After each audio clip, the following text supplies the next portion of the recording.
Night. Well, divorced or separated parents can get pretty nasty in what they say to their former partner as they deal with all those changes in life. But imagine what would happen if their kids got to see what they put in texts and emails. Check this out, and a warning, there is some pretty strong language in here. You're such a slut, and I'm glad you're out of my life.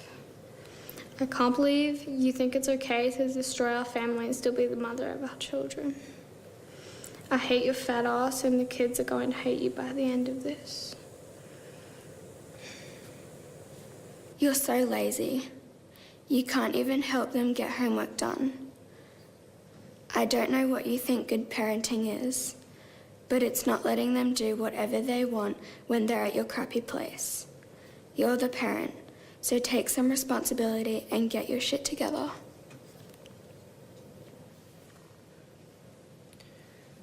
You were always stupid with money.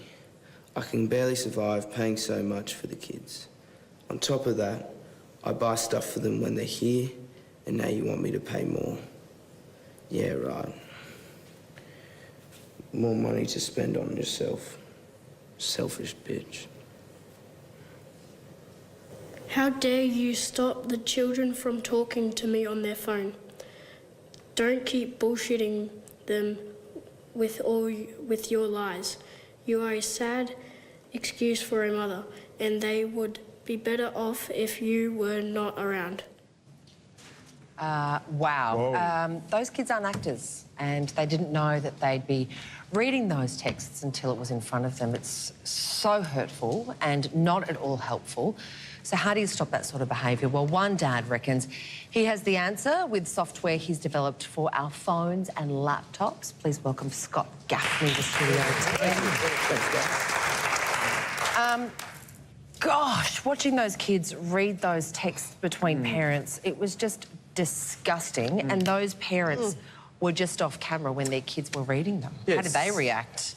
Well, there was a very much a tears, very much a confronting, and they were actually texts that those parents put up for the kids to read, and we made sure everybody was okay afterwards. So they okayed those texts for their kids to read? They were actually looking at it, so we wanted to capture the raw emotion of how it was going to be played out.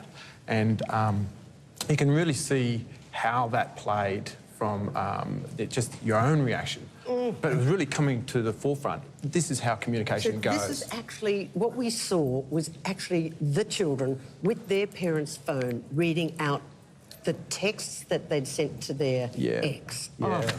All received. This is normal communication between, and it's not just a kid divorce. could pick up their parents' phone and read that inadvertently quite easily. Yeah. And those kids are okay now, just to be... Oh, yeah. That was all I was really worried about. The kids were friends and family, and we went through a process of asking would they like to be part of something. We did tell them that it would be quite confronting and we were looking for raw emotion, so they were prepared for it to a certain extent. And then we checked over a period of 3 months to make sure that they Tell were us about this software then you've come up with. Yeah. Okay, so the platform runs across your text and emails, and essentially it's an emotional tone filter. So the same as a spell checker, it just stops hurtful communication coming to you and being received, and also stops you creating hurtful communication going out. Right. Well, now, this actually came about because, and I'm very sad for your loss, you lost your wife 4 years ago, and this came out of her mother's group. Yes. Jodie lost her battle with cancer 4 years ago, and just before that happened, I lost my father to cancer, and just straight after I lost my mother. So my support network was very much depleted. And what I found, I was fortunate that Jodie had a very good support network of mothers, and that was really what started the process of helping me get through. But also, I had a network of about 20 people at different locations that I would get with them. And we were just sitting around having coffee, as you do in a mother's group. And what we noticed, there was a few single mothers there that were co-parenting. And we were noticing that they were receiving messages, and we would start talking about it. And as the token male, I was representing, why does a man say that to me? We would love to see how this works in action. You need to unlock your phone though. We don't have your password. That's okay. That's okay. Which is also a very important security feature if your kids are reading messages. So just talk us through, how do you... Let's have a look at it in practice, because otherwise it's got to go back to sleep. Okay, so what we'll do is we're going to show you using the platform, but normally you do it through your own normal email and text. So this is just so you can see it in action. So it's just this straightforward. We're looking to send an email, or an SMS, and if you look down the bottom, if we write, standard one is hi, it comes up green is good to go.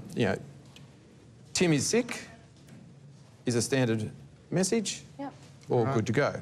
But if you start writing with some aggression, you're worthless. Make me sick. It starts to... So it uses an amber process. So yellow will not send, but you can recover the message. You can improve the message from that. Red will definitely not go through. So it doesn't just warn you, it actually bars you from sending anything. Yes, we designed it so that it prevented poor messaging to go through. But you can actually play with it. If I use, the site of you, of you. So this is you sending, though. So what even about before it's got to that, it sort of anticipates what... anticipates that sounds nasty, You sicko is always a phrase.